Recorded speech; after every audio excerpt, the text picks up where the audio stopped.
Welcome back, Alec and Kellen. It is conference tournament week starting pretty much today. A lot of basketball over this past weekend. A lot to get into, some crazy games, some spoilers, especially in Krzyzewskiville on Saturday, which was one heck of a game to watch.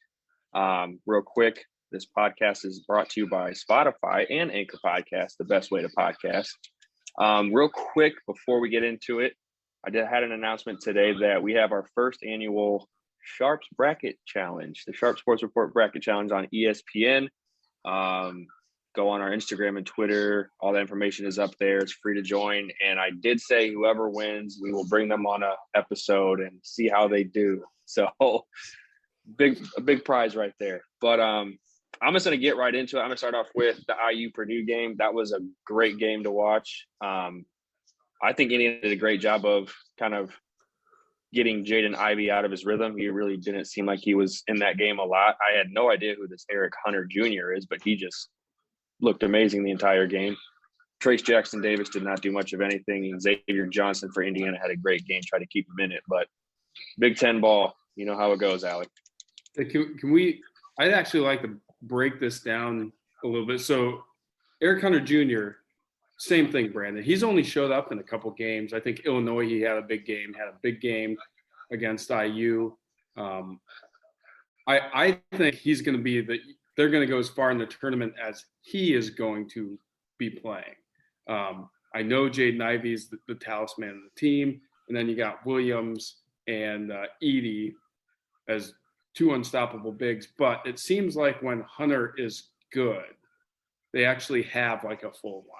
That was my takeaway. But then also I think the way the game was played was kind of expected. Indiana actually for most of the year, I think, led the Big Ten in defensive metrics. But my big thing with IU was, what the hell was Xavier Johnson doing with the last shot? You know, there was like 7 seconds left to get the ball all the way up the court. He got to, what was it, like 2 steps beyond half court and threw up like a one-handed runner of some kind. It was horrible. And you had Trace Jackson Davis just standing there like this, frozen as everyone's running onto the court. It really just kind of summed up Indiana's season in a nutshell, that final play for me. So it's a grind, but the Big Ten is a grind. The Big Ten is absolutely a grind. We've discussed this multiple times. It's a conference where just about anything happens. It's almost impossible to predict. IU has played Purdue very well this year, and Purdue has shown their weaknesses. We've talked many times that their defense is not what we thought it should be or is. But they just can never seem to get past a certain level. They show as if they're going to be a consistent team and that they're going to be a consistently good team, and then they trickle off. And then they'll be back for a couple games, and they'll trickle off again. And that's why they're the first team out of the bracket. They're just on that fringe of, can we trust this team to be good or can't we? And it's gotten to a point where it's kind of like they can't. They have no shooters. Like, that's where it all comes down to for IU, because Woodson, I don't blame him. I was kind of against like his offense at first. It's very NBA. Let's put Jackson Davis or Race Thompson down on the block. Everyone else outside 3-point arc. And Brandon, I mean, you've played more ball than us, but it's basically dump in. Davis is good enough that if he can turn, get to the hoop, because he can't shoot the ball at all. He's got to get to his left hand, get to the basket. If he can't, it's a kick out.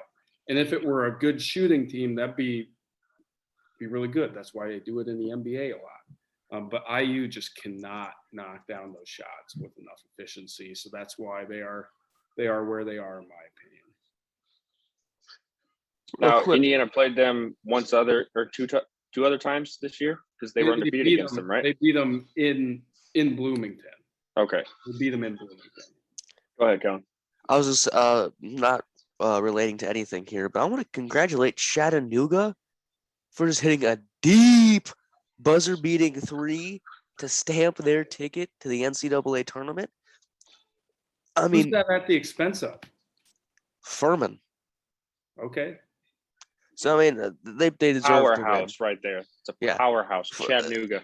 Chattanooga deserves to win, but good God, was it a beautiful shot? Nothing but net. We've seen a lot of these in the past couple tournament games. My dad's been sending me videos of multiple games, like Toledo's a couple of days ago. It's March, baby, and I'm happy. That time of year, and I'm happy that like the arenas are going to be full again. That was the one thing that was so hard to watch the games last year. Like it was just dead. You just had the families of the players spread out throughout an entire arena. It's going to be great having the fans back. I'm super stoked. Alec, I was actually pretty surprised because this next game, I really thought Iowa State was going to pull this one out. I really thought they were going to, but they, yeah, their defense is not good. Defense is not good. But that's the thing, Brandon. It's the defense is what they like. Iowa State, that's what they hang their hat on now. And their offense is just absolute garbage. But yeah, this game is an inverse. Their offense actually was able to score the basketball, and their defense just couldn't do anything.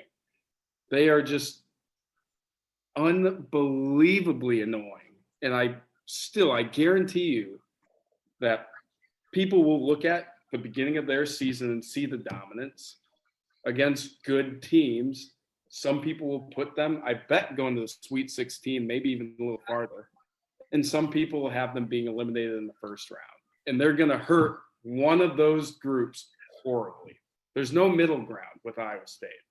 Like, they are just so unbelievably annoying. That's all I have to say. They put up a good effort, but man, be consistent. I did not watch because I did not care.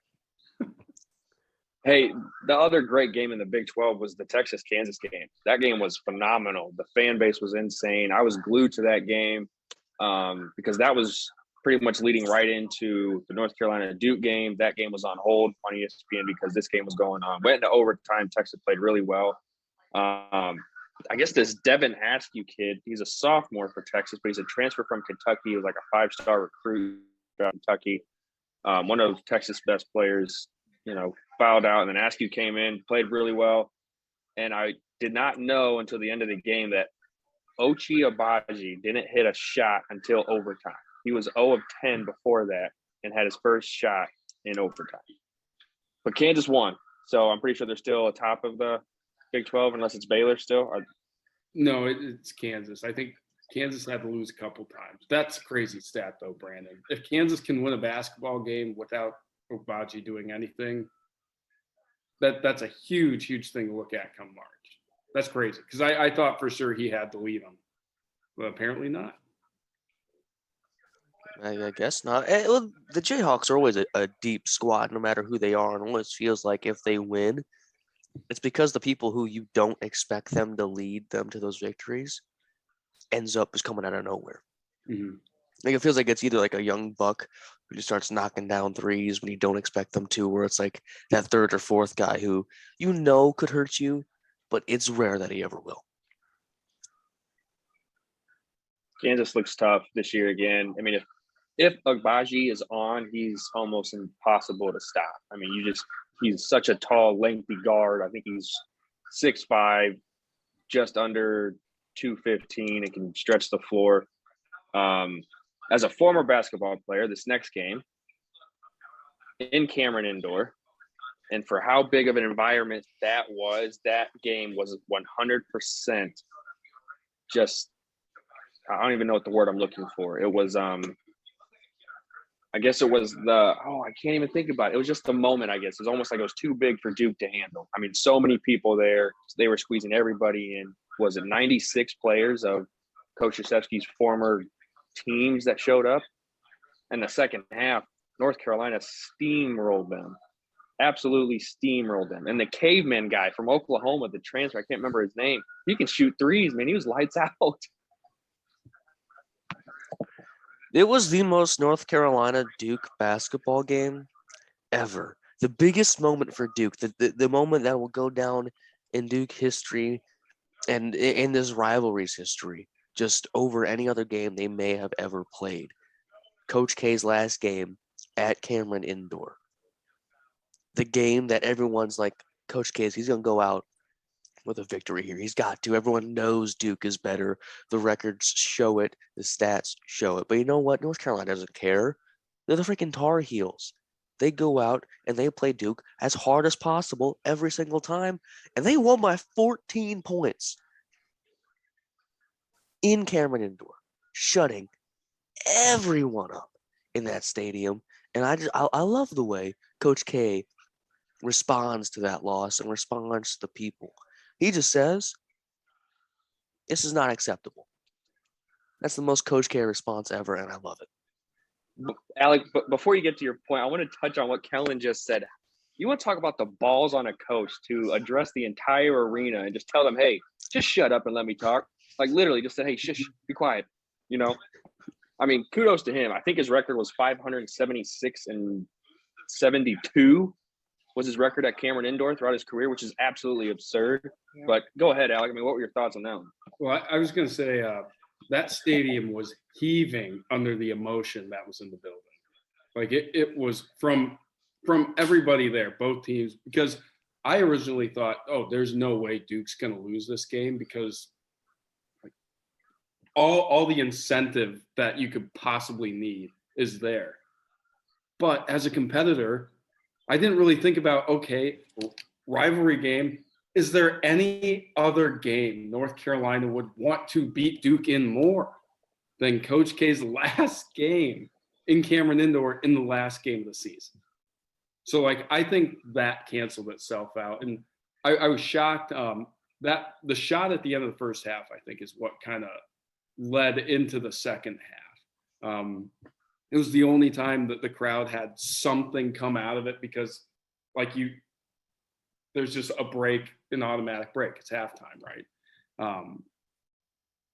I'm still impressed though by that performance from North Carolina. I'll need to think what I'm going to do with them. I did not think they would still have the fortitude, even though they had the fight to go in there. I didn't think they'd be able to last an entire basketball game against Duke in that situation, but they're dangerous. Who is is it Black? They're big. Armando Baycott. I like him. He's got a really good game. He's a problem for anybody they're going to face. So as long as he's going, they're going to be a good team. And after that win, that actually bumped North Carolina into the top 25. I think they're 25 right now. Rankings came out today. I wouldn't have done that. Still ahead of Notre Dame. Notre Dame is only getting 4 votes to be in the top 25. They beat Pittsburgh. It was Pittsburgh, right? By like 26 points. Congratulations also to Blake Wesley. I think this is the first time in basketball history where a freshman has gotten second team all ACC or all conference.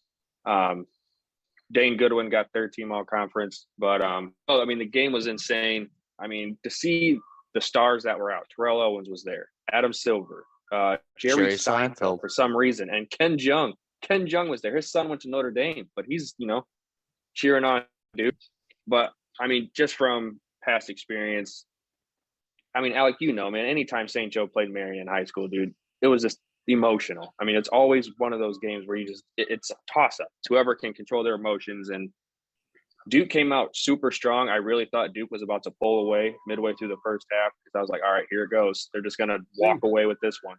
And I will say Paolo Banchero in the first half showed me that this kid can be a number 1 pick. He had some crazy moves that I thought were just unbelievable. Second half, though, like you said, that Baycott just came on. He was in foul trouble. He was actually out most of the first half, but great win for North Carolina. They are a 3 seed for the ACC tournament starting on Wednesday. Notre Dame is a 2 seed. I want to move on to the SEC because my team, Arkansas, to win the SEC. That was a great game in Rocky Top against the Tennessee Volunteers. JD Notae, don't know why a lot of people are not talking about this kid. This kid is really good, but tough loss for Arkansas. Tennessee wins it, which they finished the regular season undefeated at home. Good old Rocky Top. Ooh, Rocky Top, Tennessee. Rocky Top. You'll always be home, sweet home to me. We have no connections to Tennessee in here, Kellen. You knocked that off. Yes, we do. I've been there. Okay, Neyland Stadium is a freaking masterpiece of architecture, on par with Beaver Stadium. I also hate Arkansas with a fiery passion, mainly because I did not choose Arkansas to win the SEC. That's the only reason why, and I'm just happy to see them lose. And there's something about Tennessee's program, just in general, when it comes to all sports, where it feels like there's some prestige there. And it's not a prestige that you hate. It's like a prestige that you respect. It's a respecting prestige, I would say. Personally, cheating prestige. Everyone cheats from time to time, Alec. It just happens. As I'm assuming Iowa cheated at one point here. No, this is the point I'm going to make. As an Iowa fan, even saying Bruce Pearl getting his start at Iowa, then going to Tennessee and cheating, I will still say they're cheating. Like, man. No, I'm not. Don't know why I'm trying to explain myself here. I'm just happy that Tennessee won, and Tennessee's a good basketball team, and I wouldn't be surprised if they make a deep run because they're just an all-around solid team. They beat Coach Musselman. They've been competitive in a very good SEC this year. Watch out for the Volunteers, man. I have nothing to say. I think Musselman's a great coach. I think he's one of the most underrated coaches in the country and has been for the last 5 years. That's all. I will say one last thing in regards to Tennessee, because Cal makes a good point. They are super dangerous. I didn't know they were undefeated at home until the end of this game. But that Santiago Vescovi, the white guy for Tennessee, I keep saying the white guy because white guys shoot. I think he's a much better version of what's the shooter's name from Purdue? Stefanski? Oh, Stefanovic. I mean, much better than Stefanovic. The guy can get to the rim. Stefanovic is more of your Peja Stojakovic type player. He's just going to stretch the floor out and shoot all the time. Good old school reference there because Kellen's a big fan of Peja. My boy Peja. He can't beat Stefanovic's pace of balding, though. I will say that. Stefanovic is losing his hair at a very impressive pace. Unrivaled. He said. This podcast is brought to you by Rogaine, best way to grow hair back. But anyways, Oklahoma State surprised a lot of people, beating Texas Tech by 1 point. In Bedlam, though, still, but Oklahoma State's been horrible. I'd probably put them well below Iowa State in the Big 12 right now. I would disagree. They're not a bad team. They just lost the will to fight because they can't make the tournament no matter what they do. So games that don't matter, they really don't feel like playing in because it doesn't mean anything. In games against ranked opponents, they're gonna play their absolute hardest because it's still a chance for them to show that, hey, we can beat these top teams. Let's bring in some recruits so that next time we can make the tournament, we're still fully loaded. That's my reasoning behind it. I think they're a good basketball team, and I was not surprised when they beat Texas Tech because I don't think Texas Tech is that good of a basketball team. I don't think anyone in the Big 12 besides Kansas and Baylor are really good. I think Tech's a really good basketball team, and they're a really good tournament team because, again, the stat that gets thrown around out there a ton this time of year because it should is no team has ever won a national championship with, I believe, having a defensive metric less than what is it, 35? 50. I thought it was 50. 50. I mean, Texas Tech proved, was it 2019, that their offense wasn't anything special that year. They had some good pieces on offense, but they played stifling defense. They still do the same. But to your point, though, Kellen, their style of play lends them to be susceptible to these kinds of losses. This like mid or low 50s, mid 50s games if they're not going. So look out for the Red Raiders. I think they're a damn good team. And I mean, it's the kind of team that I don't want Iowa playing in the tournament. Like, no one wants their team facing a Red Raiders or a Wisconsin type, slow you way down type of team. It's annoying to play. It slows the game down to where there's less possession, so talent from the other teams somewhat neutralized, and Tech has the talent to go with it. So I think they're still a very scary team. It's a little bit of let off. you guys are gonna probably think I'm crazy, but I was keeping tabs on a game that I bet none of you guys were even thinking of or heard about or whatever. The game between Houston Baptist and McNeese happened on Saturday.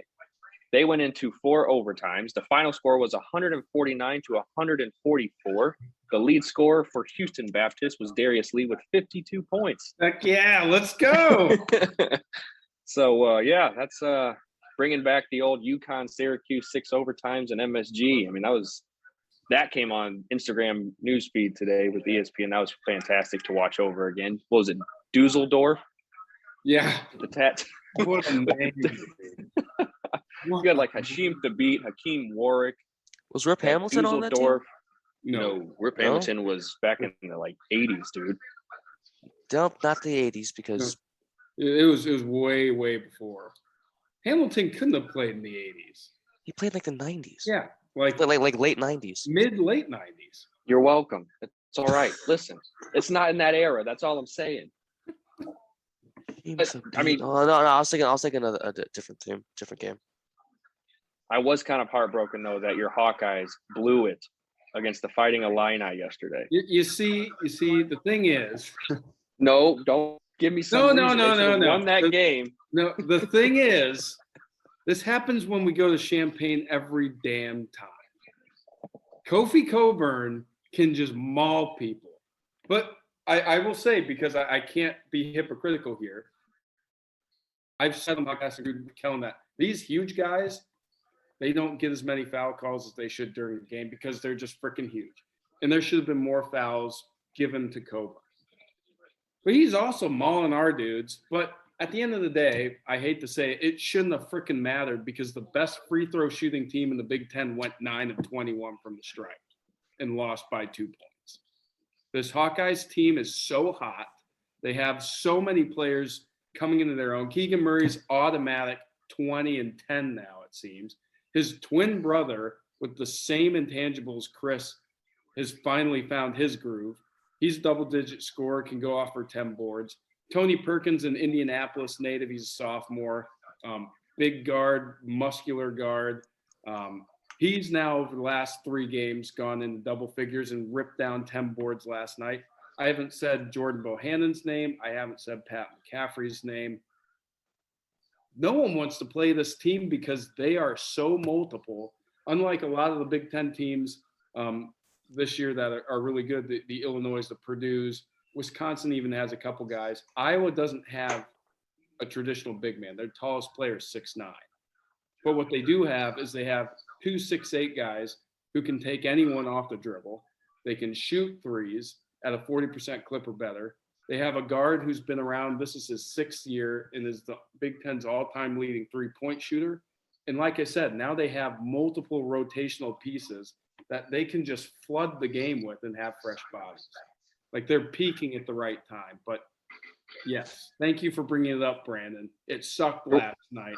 It sucked horribly for me, dude. I was so stoked. I was like, hey, go ahead, just give Wisconsin the outright winner of the Big Ten regular season. But no, that's the best part about it. God, because now what? Illinois takes the 1 seed for the tournament or for the tournament. Screw God, I can't even talk. Tournament. Jesus, I can't talk. Well, what a Bucky way to buck things up, right? Although Johnny Davis did get hurt on a pretty cheap play. Did you guys see that? No, I did not. Yeah, it was a flagrant 2 foul. Guy got kicked out of the game. John Davis got hurt because of it. So that's garbage. That's why no one likes Nebraska. Yep. Man. Well, I mean, do we have like to root for them now in the Big Ten? No. They've won back-to-back. No. Since when have we ever decided to root for Nebraska when it comes to anything? Mm-mm. I mean, hey, that's back-to-back wins against top 15 teams. So Well, yeah, because they make no sense. You have all year to do this, Nebraska. You have all year to prove that you can, that you have some comprehension of the sport of basketball, and you wait until the last 3 games to just ruin everyone's day. I mean, that is the most Nebraska thing you can do. But at least be kind to us for once. Yeah, it's great though because Trev Alberts, Nebraska's new AD this year, came out and backed Fred Hoiberg like he's been backing Scott Frost. And it's fantastic because they're going to stay in this. It's not even mediocrity. it's just absolute stink. They're going to stay in this stink for at least another year, and it's fantastic for everybody.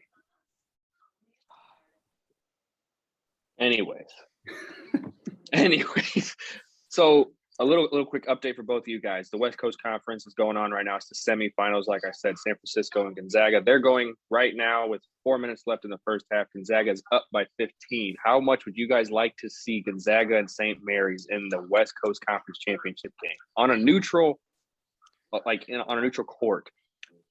Absolutely. I would love to see it. St. Mary's is the only team in the West Coast Conference that has shown that they can beat and constantly be competitive with Gonzaga. There's no one else I want to see them play. I mean, they beat Gonzaga this year. What was it, a week or two ago? Mm-hmm. This is the team I want to see them play because they could do it again. And as much as I like Gonzaga and I want them to be good so that they win a championship because they get so close so many times they haven't been able to touch it, I also want to see St. Mary's win because I love the underdog. I want to too, but it's not going to happen. It will be Gonzaga and St. Mary's, but I just have a feeling Gonzaga might plaster them on a neutral court. I think the win for St. Mary's, Brandon, I deferred to you when we talked about that game. Sometimes on the road, a team just gets on you so quick, it's done. And that's what that first game or the last game they played felt like. Neutral court with a championship on the line and a little bit of a chip on your shoulder. I think Gonzaga is going to win. Not by like 20, but it's going to be about a 10-point margin the whole game, I think.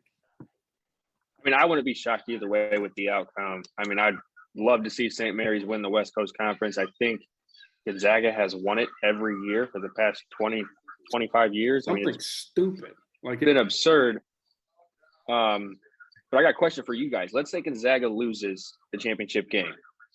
All these other teams that are just right below them, outside the top 5, vying for that 1 seed. Do you draft Gonzaga to a 2 or 3 seed then if they lose? I do. No. Holy crap! No. Good. Let's have this conversation because I could defend both sides, but I'm gonna say yes. You drop them to a 2.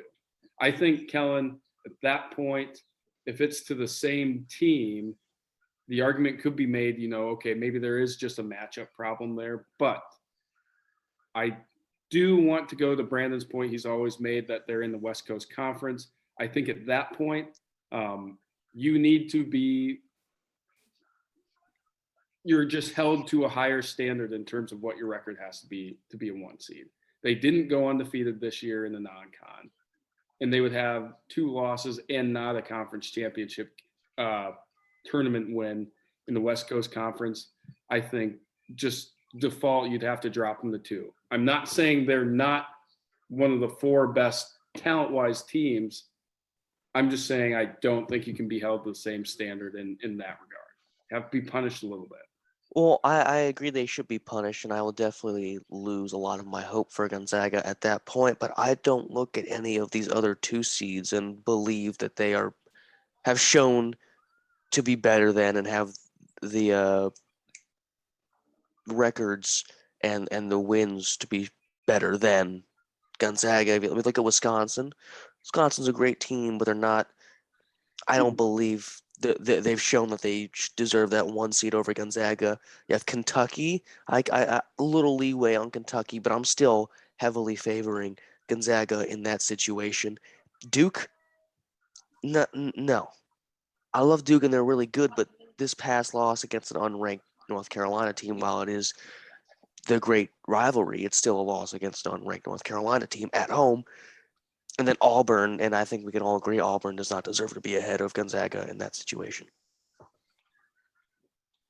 Well, but the question that was phrased in is if everyone below them, if any of these teams were to go on and win their conference tourney. So let's just go through it really quick. Again, people out there listening, this is completely hypothetical. Gonzaga right now is ranked number 1 in the polls. If they lose, you figure they drop. So they would be 20. They'd have to be 25-4 at that point because they're 24-3 now. They're winning tonight. It'd be 25-4. So then you have Arizona 2, Baylor 3, Auburn sitting at 4 right now. I do believe if any of those teams were to win their conference championship game, they would move over Gonzaga, and then you're just left with Kentucky, Kansas, and Duke. One of Baylor and Kansas is not going to win their conference tournament game, so drop them out. So then you're left with Kentucky and Duke, because I don't think you can go all the way down to Villanova. So I think it'd have to be Kentucky. I think that's the only team that could do it now that I'm looking at it, because they have the quality opponents that they're going to have to beat. Well, heck, Auburn would take a loss, wouldn't they? One of those two teams is going to take a loss, so it would have to be Duke. You know what? I don't know if it's possible, Brandon. For what? I don't think it's possible for them to fall to a 2 seed. Looking at that, the only team that could move above them in this situation would be Duke, because Baylor and Kansas will have played each other. One of them has to take a loss, and Auburn and Kentucky, one of them has to take a loss. So there's a lot of moving parts. I feel like if Villanova shows up and just dominates everybody in the Big East and just puts on a freaking show, Villanova's always been known as that team in the tournament. Like Jay Wright always has those guys playing at the right time, just like Michigan State. They have the. I don't think they. I'm sorry. They have the cachet. Oh no, absolutely. I mean, honestly, after watching the Tennessee game against Arkansas, I would probably pick them as my favorite to win the SEC, because they look pretty damn good. And if the big guy can stay out of foul trouble, I don't see Gonzaga dropping past a 2.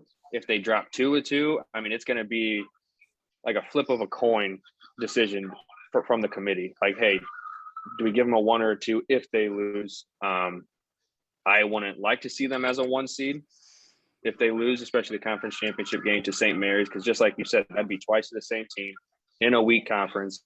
No one's paying attention to that conference, but St. Mary's will look like they're the powerhouse of the West Coast, making Gonzaga look like nothing.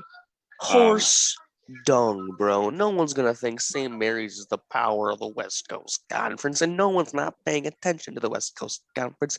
I've been talking about the West Coast Conference and the hidden powers in the West Coast Conference for the past 3.5 freaking weeks.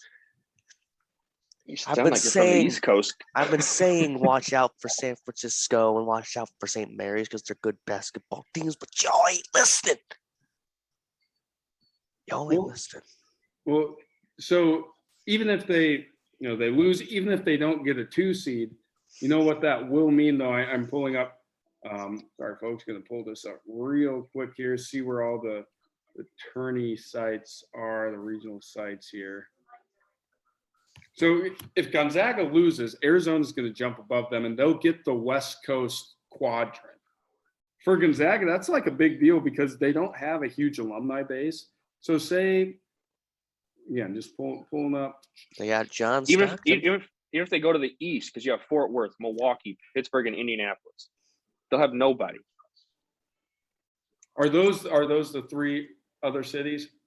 So you have the that's East. What I'm saying. They would get banished. Okay, so again, let's go back and just look at teams, because the NCAA always tries to give advantage. So Arizona will be out west. One of Baylor or Kansas would probably be in the Texas, The South, San Antonio. the South, or no, they would probably be in Indianapolis. Currently, on ESPN's bracketology, Baylor is in the San Antonio South Division. Okay, well, I guess Tennessee and Kentucky are closer to Indianapolis than they would be. But they do have Tennessee as a 3 seed in the South, San Antonio. That's interesting. Like Gonzaga would probably get banished to the East. They probably would get banished to the East, you're right. Like, and that is a huge deal because. And that would be in Philadelphia. Yeah. And you know what other team is in that bracket? Yeah, you were saying Villanova, right? Villanova.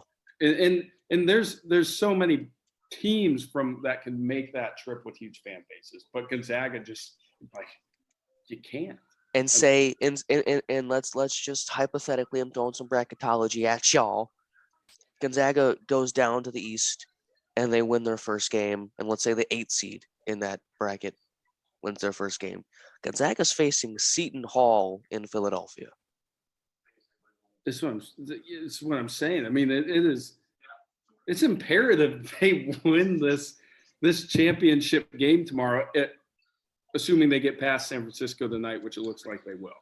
It is a big deal for them to get the West Coast or just get the 4th 1 seed and get banished.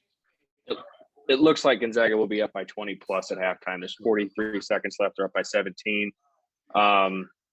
There's a lot that happened in college basketball this weekend, but what? I just want to throw another college basketball thing out. Villanova. No, it's actually a very small team, a team that is relatively new to Division I basketball, Bellarmine.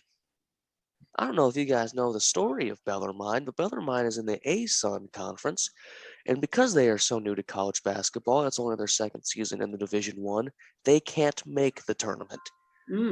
But they have gone through the ASUN conference, upsetting the 3 seed, upsetting the 1 seed. And right now they're in the ASUN conference championship, and if they win, they can't make the tournament, which means that the runner-up would go to the tournament and not Bellarmine. Thank you, college basketball, for ruining the lives of kids who are battling for their hopes and dreams. You can continue on to your next topic. Alex, do you have anything to say on Bellarmine there? I don't know enough to speak on the matter, but yeah, let's go. Let's go Bellarmine. I just find it so awful that there's a 5-year waiting period before you can play in the tournament. There's probably some kind of fee structure. That's possible. Oh, and also I just came to my head. Longwood is a 15 seed. Longwood is a very good team. Longwood would be facing Kentucky as of right now, and Longwood's head coach was on the coaching staff for the UMBC Retrievers team that went on to beat Virginia. Upset alert, possibly. Love that name. Selection Sunday is on Sunday, boys, and isn't always the Big Ten the final tournament? Yeah, yep. I mean, it kind of bothers me though, because in one sense, lots of pride being Big Ten fan, knowing that the reason CBS puts the Big Ten last is because people love to watch Big Ten basketball. But if you really think about it, for the kids playing, it's like an immediate turnaround that where if you win the conference championship game, like the brackets are coming out almost immediately. So you're fixed on like where you're going. That would kind of suck. Like just almost an afterthought, just immediately. But, yeah. I don't want to touch much of anything on it. I just want to point out, because I was astonished by what happened this past weekend in Indianapolis. Jordan Davis ran a sub freaking 4.8 in the 40-yard dash. That's the only thing I'm going to say. It's a lot of meat getting down the track fast. 341 pounds coming at you, dude. Holy hell. I'm going to go through the real quick conference tournament schedules real quick. ACC starts March 8th. The Big East starts March 9th. Big 10 March 9th. Big 12 March 9th. Pac-12 March 9th. SEC March 9th. And then West Coast right now looks like it'll be done by tomorrow or Thursday. Any changes to your guys' picks for SEC, Big 10, ACC at this moment, even with the North Carolina win? Let's say North Carolina and Duke meet again. I don't think so. It's very difficult, and Duke there's so many mental games going on at that moment that it's understandable that they lost, even though it's also not understandable, if that makes any sense. And I will say, outside of the Big Ten, the most exciting tournament, in my opinion, is going to be the Big East. Nostalgia. It'll be great. Conference tournament week is always a fun time to watch.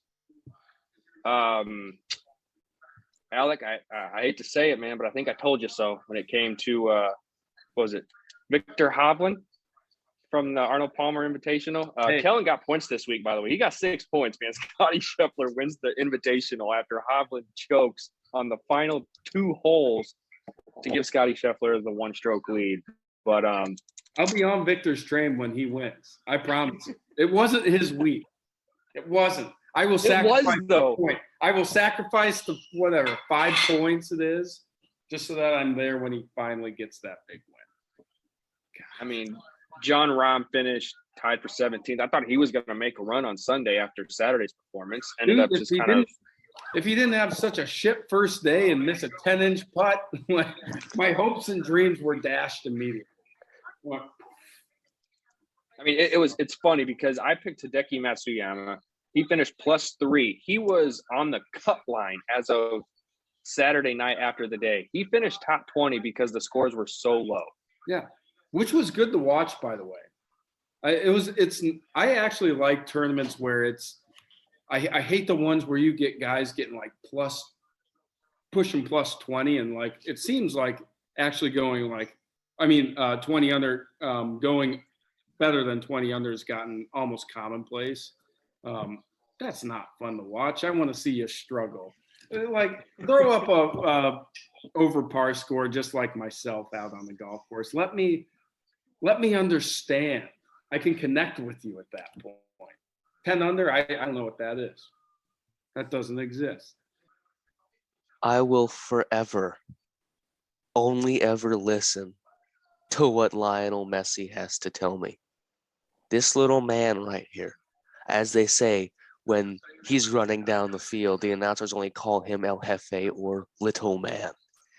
This little lad whispered in my ear, and he said, pick Scotty Scheffler. Well, hey, it's all right. Scotty Scheffler won, baby! Because Kevin Na finished dead last. Well, the thing is, Messi doesn't deal in dark horses. That was just me. That was me with Kevin Na. Scotty Scheffler was purely this man. I was deals actually in absolutes. He's like a Sith Lord. I was getting nervous because I was like, oh my gosh, Alex really about to get both of his guys in for points because Hogue was right there on Saturday, and then Sunday just took a shit, man. What was he, +4 for the day? The way it Not always even? happened. I saw his freaking uncle too on Saturday, and it was happy times, and then just it's horrible, absolute crap. It's gonna be a long year. We'll turn around. So, absolutely, I'm stoked we're doing this. It's been a lot of fun. Kellen's now in the lead with 6 points. I'm at 1. Alec, you're still on the goose egg. Yeah, you don't. But have hey, to say something. No, it's all good though because this week is the big week, the Players Championship. We'll talk more on Wednesday. We'll get our picks. DeChambeau's not in it Anything else? again. He's passing up again. What'd you say? DeChambeau's passing up again. He's not going to be in the Players. He's a drama queen, man. I mean, I get it. It's probably good. The man can swing, though. Not like they just showed a graphic. I think he's out driving DeChambeau. I can't think of him. Some young kid, really good. I think it's Cameron Champ, actually. Yeah, Cameron Champ smashes the ball. Dude's a freaking stud, but he did horrible also. But hey, it's all right though. He's got a bright future. He's got a lot of time. It's gonna be fun watching some golf this weekend, along with some conference tournament championship games and Selection Sunday, and also Lionel Messi's bobblehead. Did you guys want to touch on any football before we close off for the evening? Actually, I was going to talk to Kellen. I would love to release just a quick little Premier League update on Thursdays. Like you said, that's a good day for you, Kellen. Probably about half hour. There's a lot going on. Tottenham picked up a huge win today. And as my uncle said, Tottenham's like a box of chocolates. You just never know what you're going to get. Never know what you're going to get. You never know what you're going to get at Tottenham. The voting was in your guys' favor for the football podcast. I took a poll on Twitter and Instagram, and everything went well. So we will release that on Thursday this week. There's a lot to get to. Is Everton going to get relegated? Hopefully. Is Liverpool or Man City going to win the EPL title? We will see. And what is the future of Ronaldo? Nobody knows. Can't want to be a Man U for much longer because that is a fucking dumpster fire. Yeah. But we will get to that more on Thursday. Oh, I know we'll save this for Thursday as we'll dive deeper into it, but the Jets owner is putting up a bid for Chelsea. Holy crap. Dude, that should just not be. If they know what's good for them, just don't let that happen. Yeah. Don't let that happen. Also, last thing for all of our local Irish fans, Big Ten hockey championships are underway also, and I think Notre Dame's a 2 seed in that tournament. Notre Dame baseball is looking absolutely amazing. Damn. Third in the country. They beat powerhouses in the Big Ten of Minnesota and Michigan, I believe, this past weekend. Hey, maybe the Sharpe Sports Report goes to a game, when they come back into town. Used to go to them all the time. Fantastic. Back when Jeff Samardzija was pitching, that's when I went. Yeah, the Shark. The Shark. Anyways, you guys have your stuff on Thursday. I'll be interested to listen to that on Wednesday. Alec, please, pick someone that will get you some points. We need to get you on the board. I'm waiting for the big events. That's where I come to life. That is a big event. The Players' Championships are a big event. I'm coming up the bat and I'm hitting a home run this weekend. He's pointing to the outfield. He's about to strike out. Also, last thing, looks like baseball sent another, revised thing for a 14-team playoff in order for the season to get started. I know we won't touch on that. I just thought, because that's actually what happened over the weekend. I was surprised that was even an option. That's absurd. You know what the biggest pressing issue in the MLB right now that everyone's complaining about? Apparently the bases are too small. We got to make the bases bigger. No. It's a bunch of garbage. The last thing I will say, I'd be remiss if I did not mention this because, again, kind of connected to the podcast. Friend and former classmate of Brandon and I, Matt Richter, his Wabash basketball team has advanced to the round of 16. They beat Barry in the first round, which is funny because it's where Matthew coached previously, went down there, beat them. And then they beat Emory this past weekend by a single point. Emory missed a dunk at the last second, and Wabash was able to go on. So Wabash always fights. Let's go Little Giants. Let's go Little Giants, baby. Go Richter. I haven't seen him in forever. Good luck to you, bud. Kellen, anything before we sign off? Yes. As some of you may or may not know, Calvin Ridley has been suspended for the 2022 season. I realize betting's bad for players to do. Okay. And if we're going to suspend Calvin Ridley, which is understandable, get Dan Snyder the fuck out of the Washington Comrades front office. He has no business running an organization. He has no business running a Baskin Robbins. The man is a criminal. He has allegedly, we all know it's true, sexually assaulted people. Why have you not done anything about that? Yet you continue to test for marijuana and kick people out for gambling. And let's start a rumor here too. Let's go ahead and start a rumor. Dan Snyder connected to the Kremlin because how convenient they become the comrades right before Russia invades Ukraine. Yep. I mean, that is another reason. Get out of there. Yeah. I mean, I think it's confirmed at this point. He is a communist and he hates black people. There's just a lot of bad things going on with that. But, yeah. Alec, do you have any positive things that you want to touch on before we end? Only thing is, as I always say, go Hawks. And last thing I'm going to say, John Morant for MVP this year. I will talk to you guys on Wednesday. Can't disagree with that point. So not.